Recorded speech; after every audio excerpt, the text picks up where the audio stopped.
ao top de 5 segundos. Programa Coração Brasileiro.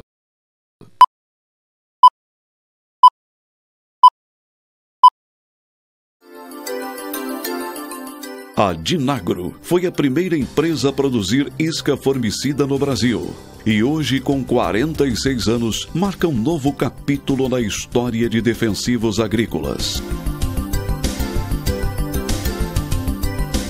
A Dinagro conta com um eficiente sistema de logística e grande capacidade de armazenamento e estocagem de produtos, que depois de processados, são rapidamente liberados e entregues no prazo solicitado pelo cliente. Sediada em Ribeirão Preto, às margens da Via Anhanguera, a Dinagro conta com um dos mais modernos parques produtivos do país.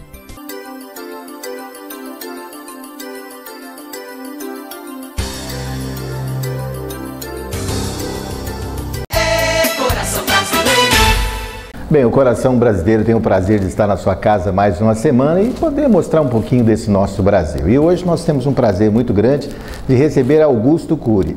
Ele é psiquiatra, médico, psicoterapeuta, de Colina, no interior do estado de São Paulo. O pai era advogado, a mãe dona de casa. E eu queria saber, já que ele, na verdade, não gosta que classifiquem os seus livros como de autoajuda. Primeiro, é um prazer tê-lo aqui. Eu queria saber, nessa primeira pergunta, não pode se classificá-lo como autoajuda, doutor? Bom, o preconceito, ele asfixia o conteúdo. É uma forma atroz de agressividade. Autoajuda são frases feitas que sem base científica, sem fundamento, ligado a fenômenos que estimulam o desenvolvimento da consciência crítica, a capacidade de você se reinventar, a capacidade de gerir a emoção e administrar o próprio intelecto. Eu, durante mais de 30 anos, escrevi uma nova teoria, uma das poucas teorias mundiais sobre o funcionamento da mente, a construção de pensamentos, o eu como autor da própria história e o processo de gestão da emoção. Imagine 30 anos com 3.000 páginas, ser classificado como autoajuda é uma ofensa. Eu só não me sinto ofendido porque eu não vendo a minha paz por nada e por ninguém. Minha paz, ela tem que ser o mais excelente produto como ser humano ao longo do traçado da minha história. Mas, de qualquer maneira, como eu estudo também o preconceito, porque a construção de pensamento está ligada ao preconceito, eu também sinto que as pessoas que classificam deveriam prestar mais atenção aos fenômenos que estão ligados a essa última fronteira da ciência, a formação dos pensamentos e a construção da consciência. E meus livros são também estudados em universidades, em muitas teses acadêmicas de mestrado e doutorado, e também no lato sensu, na especialidade, aqui em alguns países. Portanto, é o Brasil exportando conhecimento, mas algumas pessoas que nunca leram classificam apenas pelo título dos livros. De qualquer maneira, a vida é uma eterna vírgula. Estou sempre aprendendo, até com as críticas e as dificuldades. Falar em aprender, são muitas e muitas horas em que o senhor naturalmente esteve no seu consultório. E essa foi a base onde deu todo esse trabalho de pesquisa em relação à mente? Foram 20.000 atendimentos, consultas psiquiátricas e sessões de psicoterapia. Eu sempre considerei cada ser humano, cada paciente, ainda que ele não tivesse condições financeiras para me pagar, eu o considerava como uma estrela viva no teatro da existência, um mundo a ser explorado. Você imagina que mesmo um paciente em surto psicótico, ele constrói imagens mentais, por exemplo, de que o mundo conspira contra ele. Constrói ideias de perseguição, faz um teatro de terror. Como nós podemos diminuir esse ser humano se ele tem mais criatividade e tão mais complexidade como o mais inventivo diretor de cinema de Hollywood? Não é possível. Toda discriminação é desinteligente e inumana. Nós temos que aprender a abraçar os diferentes, inclusive aqueles que sofrem mentalmente. Cada um deles é uma estrela viva no teatro da existência, assim os considerei, assim não apenas os tratei, mas assim os estudei.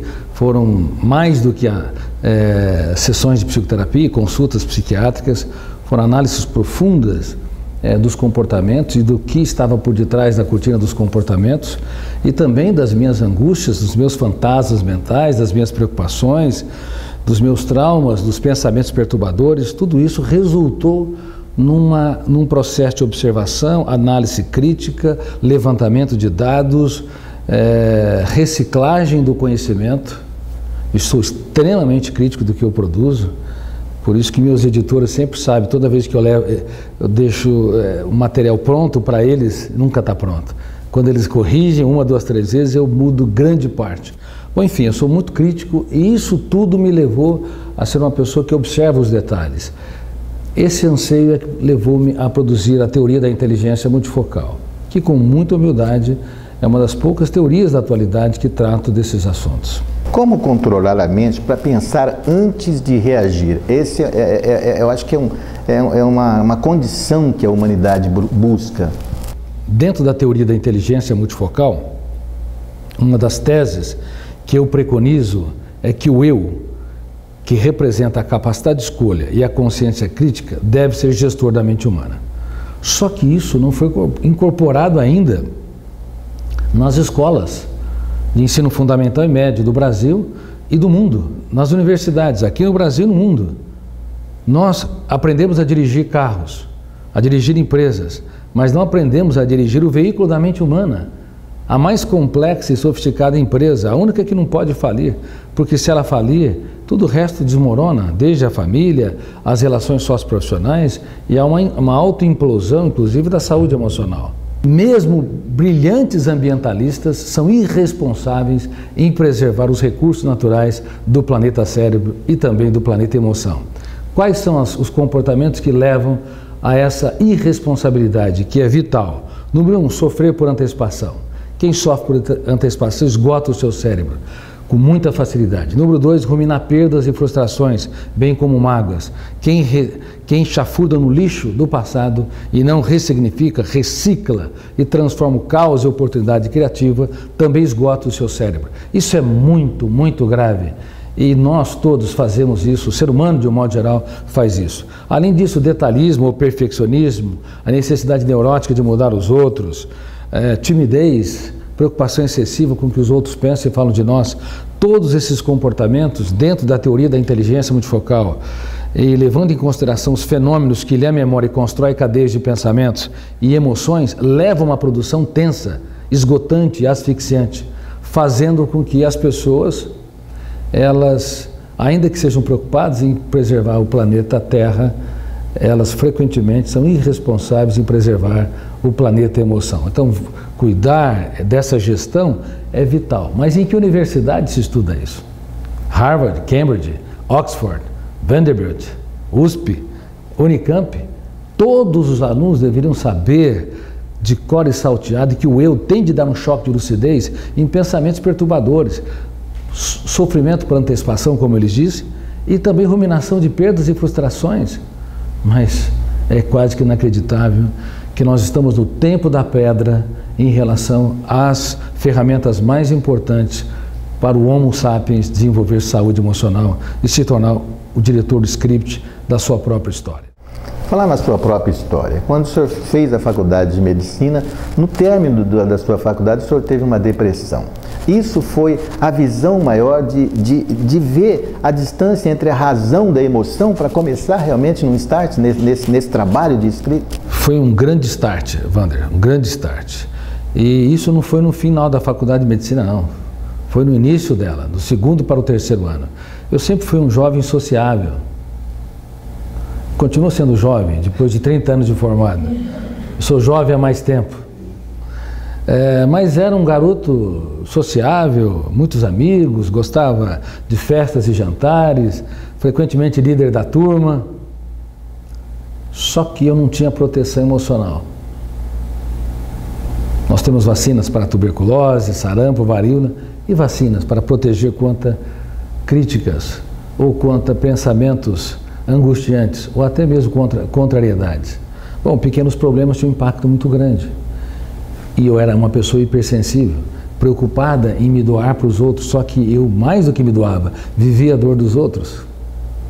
Então, consequentemente, eu desenvolvi uma crise depressiva. E aprendi desde cedo que ou a dor nos constrói ou nos destrói. E eu usei a dor para me construir. E a grande maioria dos seres humanos usam a dor para acionar um fenômeno inconsciente que é da minha área de pesquisa, pelo menos eu estudo na minha área de pesquisa, que eu denomino como fenômeno RAM, registro automático da memória. A dor, seja qual for, uma humilhação pública, uma perda, uma frustração, uma crise financeira, medo em relação ao futuro, uma reação de timidez, ela aciona esse fenômeno inconsciente que registra uma janela traumática que eu chamo de killer, que assassina ou bloqueia ou asfixia a tranquilidade, a serenidade e o prazer de viver. Nos computadores você é um Deus, todo telespectador é um Deus. Registra o que quer, quando quer e apaga o que bem entende. No córtex cerebral nós não sabíamos, porque Freud, Jung, Adler, Piaget, Vygotsky, Kant e tantos outros brilhantes pensadores usaram o pensamento pronto, mas não tiveram oportunidade de estudar como se constrói o pensamento, como se registra as experiências e como nós a acessamos. Por exemplo, não se sabia que o registro não depende do eu. Se você detesta alguém, se o telespectador detesta alguém, sinto muito, ele vai dormir com você, porque vai acionar o fenômeno RAM, registro automático da memória. E tudo que está registrado não pode ser mais deletado, só reeditado, enxertado novas experiências no bloco das janelas traumáticas. Portanto, o que eu quero dizer é que é vital treinar o eu para dirigir o nosso script. Caso contrário, nós temos uma margem pequena para ter saúde emocional. É muito fácil nos acidentarmos ao longo da vida. Doutor, o senhor nasceu no dia 2 de outubro de 1958, está com 57 anos. E o senhor teve, dentro da numerologia, alguns fatores que me chamaram a atenção. Por exemplo, o senhor tem 7 letras no seu nome. O senhor, no ano de 2007, foi o ano que mais foram apresentados os seus livros. E eu queria saber hoje, por exemplo, a base da sua escola Mentes tem exatamente 7 unidades de base para o Brasil inteiro. Como é que é? O senhor acredita em numerologia? Não acredito. Com muito respeito por você, todo pensador, todo cientista desconfia de tudo que é superstição. Eu respeito quem acredita, mas eu acredito naquilo que eu consigo observar, ler, analisar.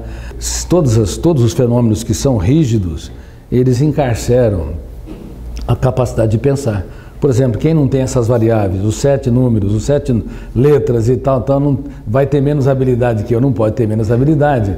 Cada ser humano tem a responsabilidade de desenvolver ferramentas para dirigir, pelo menos minimamente aceitável, o seu próprio script. Então, por isso que não acredito. Mas reitero, está aí uma observação que você comentou. Bem, no próximo bloco nós teremos aí o futuro da humanidade segundo o Dr. Augusto Cury. E também um ex-ateu, como é que ele se reverteu tudo isso e hoje crê em Deus. Daqui a pouquinho, depois do intervalo. Eu quero falar com você que adora beleza e sabe que esse assunto tem a ver com ótimos ganhos. É Jafra, olha só. Você adora beleza? Então venha trabalhar e se desenvolver com a Jafra em um segmento que só cresce. Fragrâncias, maquiagens e novidades em cuidados com o rosto e com o corpo. É a maior lucratividade do mercado. De cada preço sugerido, metade fica com a Jafra, metade com você, que revende pelo valor total e ganha 100%. Venha com a Jafra, a oportunidade para você realizar o sonho de ter seu próprio negócio. Bem, nós estamos aqui na Ribercaps e nós temos uma informação muito importante para a sua saúde. Você sabia que o óleo de peixe do ômega 3 da Ribercaps, ele é rico em ácido graxo e é muito importante para a sua saúde? Preste atenção nesse recado. Auxilia e previne doenças cardíacas, regulação dos níveis de glicemia, colesterol, ansiedade, alteração de humor, transtorno bipolar e doenças de Alzheimer. O ômega 3 possui propriedades anti-inflamatórias e estudos têm demonstrado que o ômega 3 auxilia e alivia as dores causadas por inflamações nas pessoas que têm artrite reumatoide. O óleo de peixe é extraído de peixes de águas profundas, de mares gelados, sendo excelente fonte de ômega 3. Você vai ter um tratamento por 90 dias. Terá um pote com 180 cápsulas. São 2 cápsulas por dia que vai cuidar da sua saúde. Você vai pagar só R$ 49,00 e não vai ter custo de frete em qualquer parte do Brasil. Essa promoção é válida para você agora, mas ligue já. Você terá o seu produto na sua casa da Ribercaps com ômega 3 e terá uma saúde excelente. Ligue agora. Senhor Marreta, o restaurante que Brodowski ganhou para servir o melhor sashimi. A tilápia crocante com o melhor chopp claro ou escuro. Senhor Marreta, você vai se deliciar. Brodowski.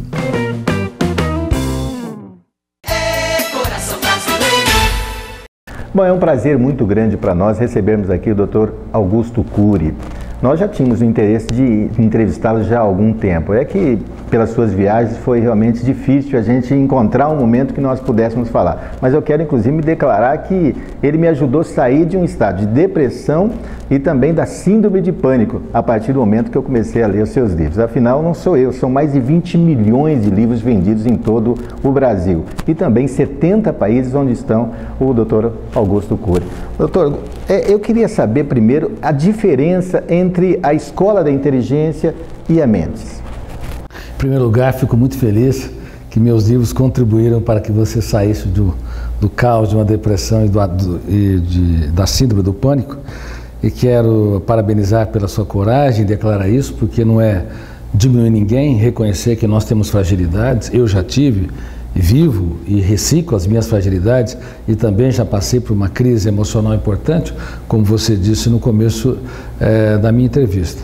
Quem supera os seus conflitos, em primeiro lugar, quem mapeia os seus fantasmas mentais e os educa e os supera, fica muito mais bonito, mais sensível, mais inteligente e, consequentemente, mais altruísta. Portanto, a Escola Mendes ela é uma grande oportunidade para todas as pessoas que querem desenvolver profissional e pessoalmente. Além disso, vai ter MBA também em coaching, em psicopedagogia e assim por diante. Agora, a Escola da Inteligência, ela introduz dentro da grade curricular. Na Escola Mendes é como uma escola de línguas, a pessoa vem para dentro da dependência dos franqueados. Na Escola de Inteligência, nós entramos dentro da grade curricular das escolas do Brasil. São mais de 400 escolas, mais de 150 mil alunos que estão aprendendo as habilidades socioemocionais. Se colocar no lugar do outro, pensar antes de reagir, prevenir o bullying, desenvolver um raciocínio esquemático, debate de ideias, elaborar experiências. Nós vamos às lágrimas ao ver os resultados. Quem aplica na Escola da Inteligência é o próprio professor da escola. Quem aplica na Mendes são os psicólogos da instituição. Para você ter uma ideia, crianças de 7 anos de idade dizendo para os seus pais: papai, você perdeu o autocontrole. Mamãe, você não está pensando antes de reagir. 7, 8 anos de idade, aprendendo coisas que eu não tive a oportunidade de aprender. Nós nunca somos o mesmo, nunca somos iguais.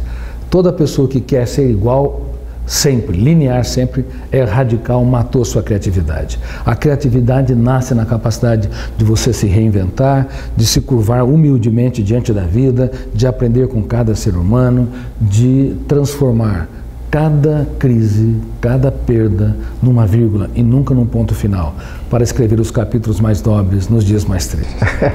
Eu estou aqui, de repente o telespectador deve estar acompanhando com a gente e vendo que eu fico de uma certa forma assim, comprimido com isso tudo, porque de repente já lhe chamaram de guru, né? Já lhe chamaram de guru. E quando ele de repente analisa todos os seus movimentos, a sua maneira de colocar, a sua maneira de entrevistar, você fica numa situação assim um pouquinho complicada. Mas eu queria saber, por exemplo, a janela killer é a janela principal, que diz a janela assassina, que é aquela que faz com que você coloque tudo a perder? Bom, então vamos lá. Existem 3 grupos de arquivos ou de janelas, e há muitos subgrupos em cada um deles. O primeiro grupo de janelas, janelas neutras, que contém centenas de milhões de dados, desde número telefônico, fórmulas matemáticas, aprendizado dos jornais e assim por diante. Das entrevistas, das escolas. Todas as janelas neutras não têm conteúdo emocional, ou têm baixo nível de conteúdo emocional. Tem as janelas light, que eu chamo de janelas saudáveis, que tem a base das características mais importantes da inteligência, como pensar antirreagir, se colocar no lugar do outro, altruísmo, solidariedade, tolerância, assim por diante. São janelas saudáveis. E tem as janelas doentias ou conflitantes, que eu chamo de janelas killer, janelas traumáticas. Quando nós entramos numa janela killer, o volume de tensão bloqueia milhares de outras janelas, o Homo sapiens se torna Homo bios, instintivo.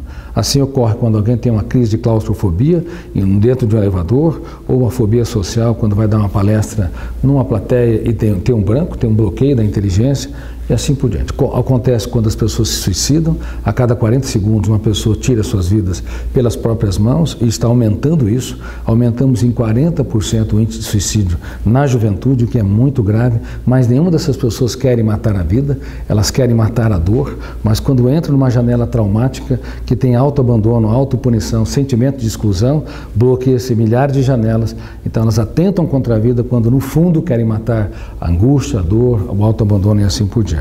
E eu falo isso para ajudar o telespectador, dizendo que toda pessoa que pensa em morrer, no fundo, tem fome e sede de viver. E falo isso no livro que está sendo filmado agora, O Vendedor de Sonhos, que é o grande filme da Warner e da Fox para o final do ano. Meu amigo Jaime Monjardim, com um time de atores, estão filmando, e estão animadíssimos, e vai ser editado ao longo do ano. E O Vendedor de Sonhos está aí. Gostaria que vocês fossem nas telas do cinema, porque vocês vão ver ferramentas psiquiátricas agora dentro das telas. E se preparem para rir, chorar e pensar muito. Dia 22 de dezembro, reitero, é a grande aposta da Warner e da Fox nas cadeias de cinemas do Brasil. Nós estamos com 7 bilhões de seres humanos, devemos chegar a cerca de 9 bilhões no final do século, a 10 bilhões, e nós estamos muito preocupados. Eu escrevi esse livro de Zero ao Gênio, onde eu falo em relação às crianças. Primeiro eu falo sobre a síndrome do pensamento acelerado nas crianças. Uma criança de 7 anos de idade, ela tem mais informações que o imperador romano. Não é suportável. Mais informações do que o imperador que governava o mundo. Informação que vem dos videogames, dos celulares, das redes sociais, das escolas e assim por diante. Isso produz a síndrome do pensamento acelerado, que médicos do mundo todo estão confundindo com transtorno de déficit de atenção, hiperatividade, e receitando Ritalina, um erro atroz, médicos e psicólogos do mundo todo. A síndrome do pensamento acelerado é produzida pelo excesso de informações, smartphone, atividades, enquanto que o transtorno de déficit de atenção ou hiperatividade é de origem genética. Portanto, são duas abordagens com duas consequências, com dois tipos de evolução.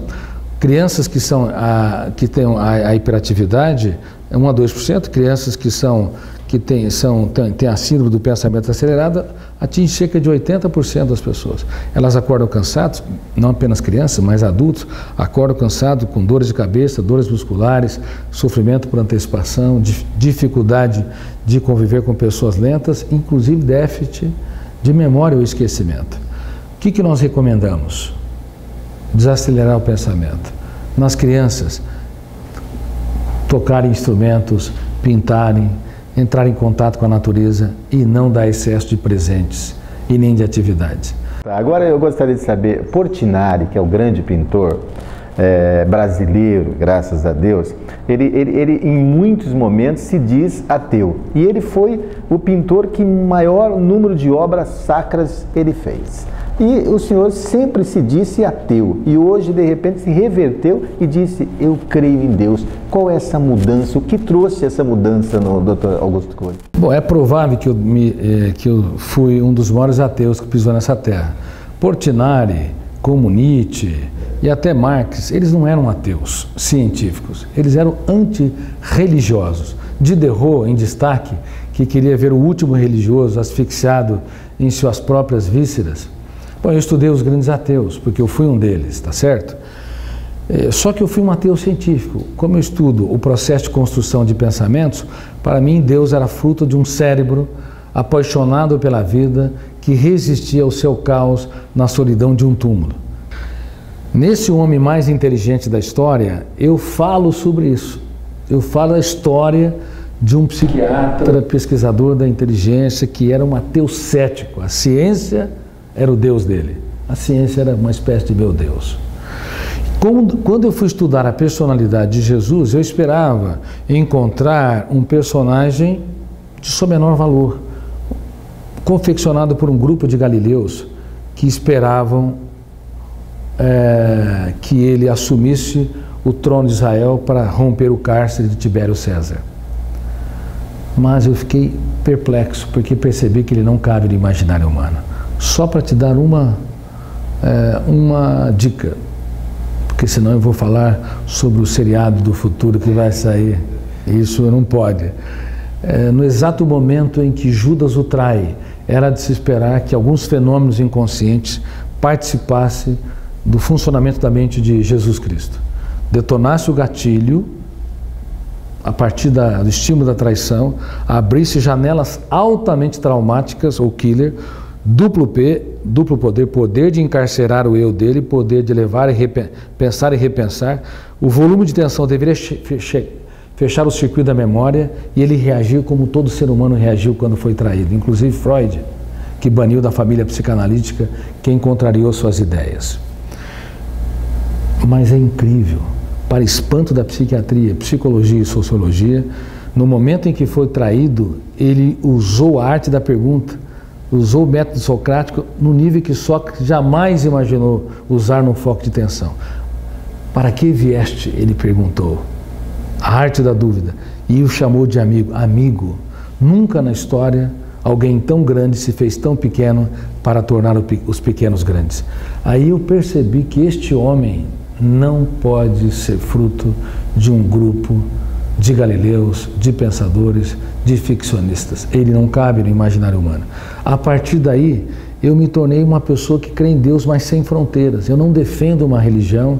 Eu tenho amigos de todas as religiões, padres e freiras em todo o Brasil, pastores em todo o Brasil que têm um carinho muito grande. Eu tenho amigos budistas que eu respeito muito, islamitas, muitos e muitos ateus. Eu não defendo uma religião, mas defendo que o ser humano deve aprender a se colocar no lugar do outro e deve aprender a pensar com consciência crítica e responsabilidade, porque cada pessoa deve assumir as consequências dos seus comportamentos. Só que eu tenho uma coisa: quem estudar a inteligência de Cristo sobre o ângulo da ciência, sem preconceito, ainda que não se torne religioso, como eu digo, Marx, Sartre, Freud e assim por diante, provavelmente eles estariam entre os seguidores de Jesus Cristo, ainda que não tivesse uma religião formal, porque é impossível você estudá-lo e não ser fascinado, embasbacado, assombrado positivamente pela sua inteligência. De fato, ele foi o homem mais inteligente da história, e eu espero que no final, em outubro de 2016, você tenha a oportunidade de ler essa obra. Quero agradecer, primeiramente, desde o início do trabalho. Eu quero agradecer a Jéssica, a Carolina, a Camila, a Cláudia, a sua esposa, agradecer também os seus pais e agradecer a Deus por ter a oportunidade de estar aqui entrevistando um homem que me mostrou que realmente a capacidade da mente nós utilizamos muito pouco. E fico impressionado de ver o senhor com 58 anos, de repente ter toda essa visão e falar sobre a síndrome do pensamento acelerado com essa visão tão ampla. Então eu agradeço muitíssimo a Deus, e um homem que não se fez político e nem guru, um semeador de ideias. Dr. Augusto Cury, muito obrigado. Parabéns! Você está ficando um poeta da vida, parabéns!